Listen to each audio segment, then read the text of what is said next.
እውነት ደግሞ የሚጀምረው ከጅዋር ነው ለመምጣቴ ምክንያቴ የጅዋር ቪዲዮ ነው ወደ ፖይንቴ ከመግባቴ በፊት ይሄንን ቪዲዮ ለምትሰሙ በየትኛው ቦታ ላይ ላላችሁ ይሄንን እውነት ልንገራችሁ ልትወዱኝም ልትጠሉኝም ትችላላችሁ እንድትወዱኝ ብዬ ማውራው ነገር የለም እንድትጠሉኝ ብዬ ደግሞ ተዘጋጅቼ ጥሉኝ ብዬ የማቀርበውም ሐሳብ የለም እውነት የሆኑ ሐሳቦችን ግን እናከራለሁ ከዚህ በኋላ ኢትዮጵያ እንደ ሀገር ሰላም ሆና ተረጋግታ በጣም የምትገርም ሀገር ከወደቀችበት አዘቅት ተነስታ መቆም የምትችለው የመጨረሻው ተስፋ ጀዋር መሐመድና ጀዋር መሐመድ ከሚያራምደው ሐሳብ ጋራ የሚስማሙ ሰዎች ኢትዮጵያን ከማጥ ውስጥ ማውጣት ይችላሉ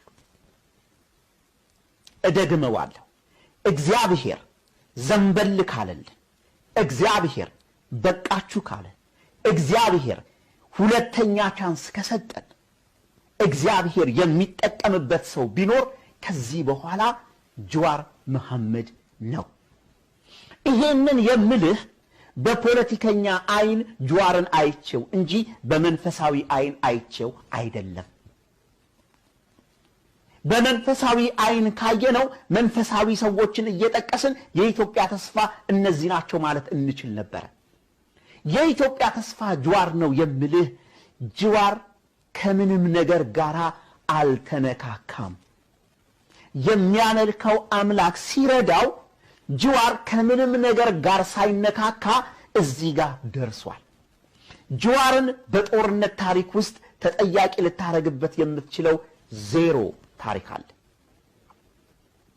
ጀዋርን በጅምላ ጭፍጨፋ ምንም አይነት ነገር ውስጥ አስገብተህ ተጠያቂ ልታረጋው አትችልም ዜሮ ነው አሁን ኢትዮጵያ ለገባችበት ማጥ የአማራ ምሁራን ቢሆኑ የአማራ ኤሊት ቢሆን የትግራይ ኃይሎች የትግራይ ተወላጆች የትግራይ ምናምን ቢሆኑ የኦሮሞ ተዋጊዎች ቢሆኑ የኦሮሞ ምሁራን ቢሆኑ ባንድም በሌላ ምን ሆነዋል ተጨመላልቀዋል አሁን ስልጣን ላይ ያሉት እነዚህ ሰዎች ከተጨመላለቀው ፖለቲካቸው በጀዋር አማካኝነት በጀዋር ምርጥ ሐሳብ አማካኝነት የሚጠየቅ ተጠይቆ ህግ የበላይነት አግኝቶ በድርድር በእውቀት በስምምነት የጀዋር ሐሳብ ፖለቲካን እንደ ፖለቲከኛ በመፖትለክ የፖለቲካን የበላይነት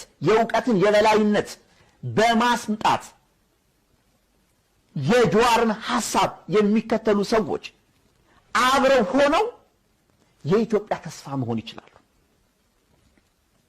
ከንግግሩ ብቻ ሳይሆን ጀዋር ወደ ኢትዮጵያ ፖለቲካ ከገባበት ጊዜ አንስቶ የተለያዩ የፖለቲካ አማራጮችን ሲጠቀም ኖሯል ስትራቴጂ አውጥቷል ሰርቶለታል በሆነ ወቅት ላይ ደግሞ በቁማሩ ተበልቷል ከበቁማሩ ተበላ እንጂ ሙሉ ለሙሉ ጀዋር አልከሰረም እንደውም በር ከፈተለት በኢትዮጵያ ፖለቲከኛው ንጹህ ብትፈልግ ፈልገም ታገኘው ጀዋር ነው ጦርነት ያልደገፈ በጦርነት የማያምን ለሰው ልጅ ነፍስ የሚሳሳ ሁሉም ብሔር እንደ ውክልናው መጠን በሀገሩ ላይ እኩል ነው ብሎ የሚያምን የኢትዮጵያ የመጨረሻው ተስፋ የተስፋው አካል ጀዋር መሐመድ ነው ይሄ አሁን የደረስኩበት የኔ ዕውቀት ነው ሁሉንም ሰው አመጣሁኝ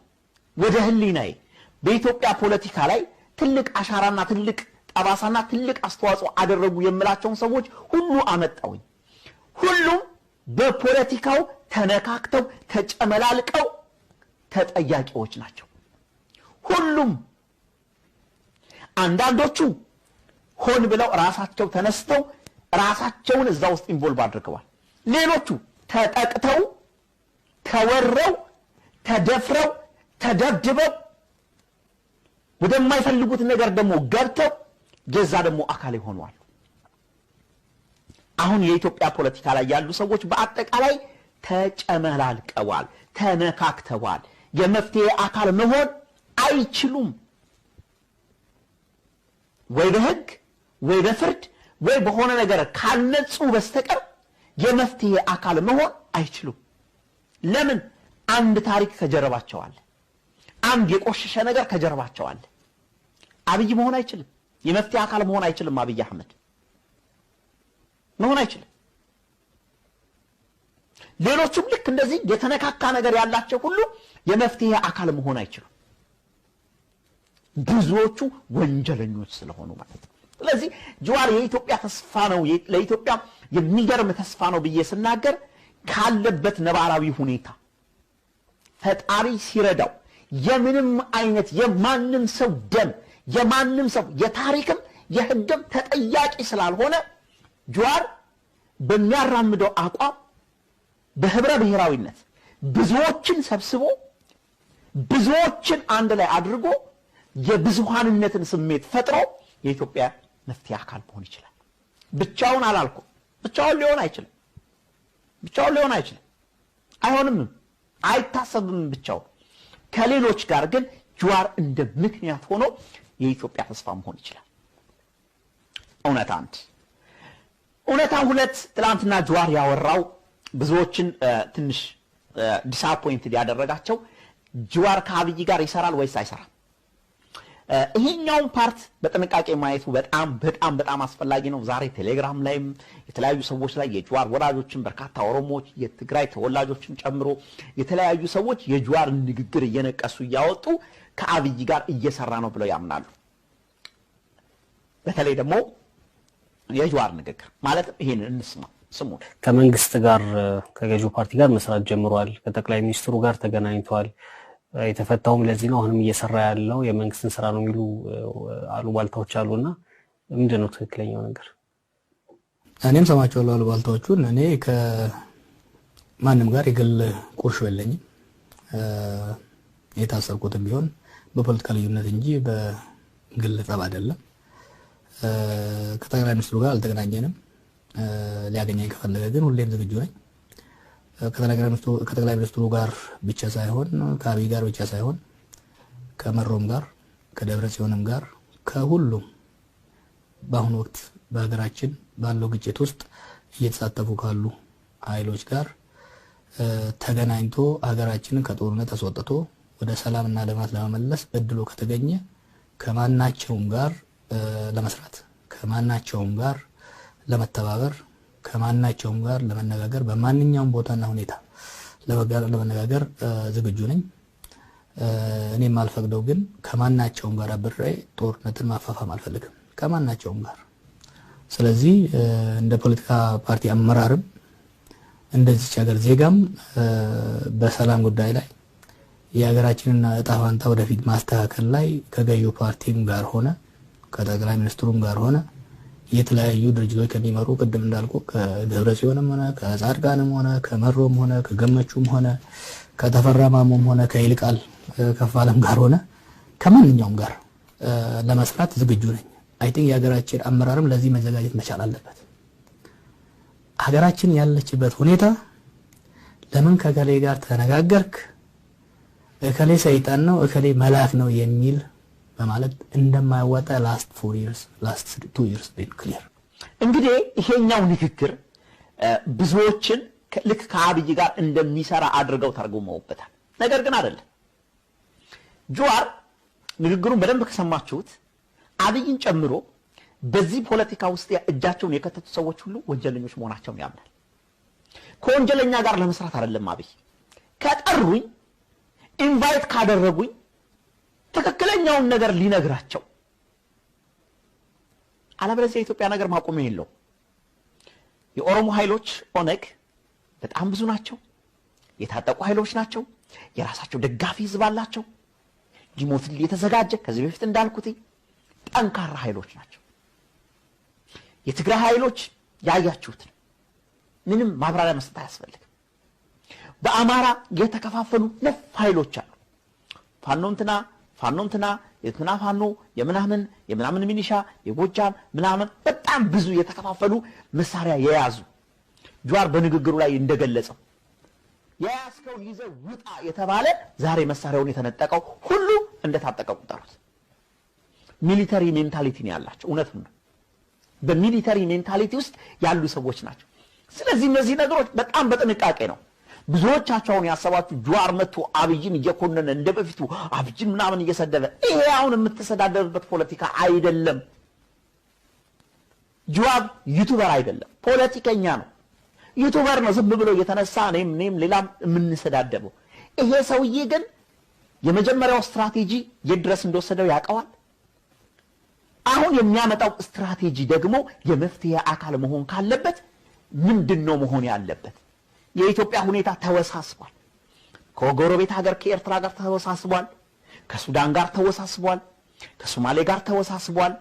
የአፋር ጉዳይ አለ፣ የትግራይ ጉዳይ አለ፣ የአማራ ጉዳይ አለ፣ የኦሮሚያ በጣም ሰፊ ግዛቶች በጣም ብዙዎቹ ብዙ ነገሮች ተወሳስበዋል። ስለዚህ የመፍትሄ አካል ለመሆን እንደ ጀዋር አይነት በሳል ሰው ከማንም ጋር ለመነጋገር ፈቃደኛ መሆን አብይን ጨምሮ ከአብይ ጋር መስራት ማለት ነው። እንደመነጋገር ማለት የሚነጋገሩት እኮ ዲል የሚያደርጉት እኮ ነገር አለ። ንግግር ሲባል በጣም ሰፊ ነው፣ ብዙዎችን ያካተተ ነው። ወንጀለኞች ጋር መነጋገር አይቻልም ብለህ እንዳታምን። እንደ መንግስት ቁጭ ብለዋል ዛሬ ላይ። ወንጀለኛ ቢሆኑም እንደ መንግስት ቁጭ ያሉ ወንጀለኞች ናቸው። ስለዚህ እነ ጀዋር ጦር መሳሪያ የላቸው፣ ጦር ታጥቀው ጫካ የሚገቡ ሰዎች አይደሉም። ያ ያለፈበት ፋሽን ነው ብለው የሚያምኑ ሰዎች ናቸው። ባለፈበት ፋሽን ወይንም ህዝብን ወደ እልቂት የሚቀጥ ታሪክ ይቅር የማይለው ትልቅ ጠባሳን የሚጥል ህዝባችንን የሚጎዳ ነገር ነው ብሎ የሚያምን ጀዋር መሐመድ ከዚህ ውጪ ሌላ ምን አማራጭ ነበረው? አብይን በፖለቲካ መታገል ይችላል፣ ይታገላል።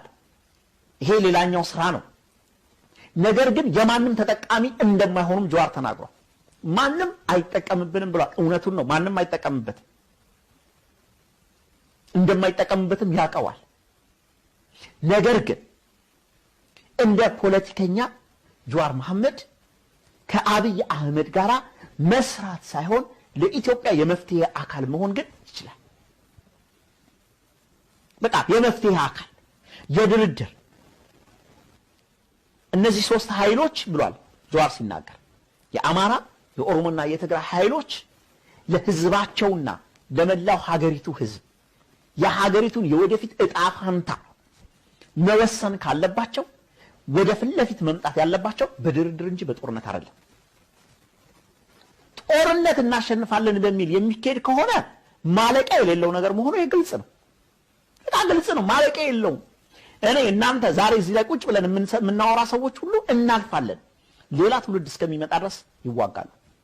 ሶማሌ 40 ምናምን ዓመት 44 45 ዓመት ተከፋፍለው እየታመሱ አሁን ላይ ነው ትንሽዬ ጭላንጭል ተስፋዎች የመጡት።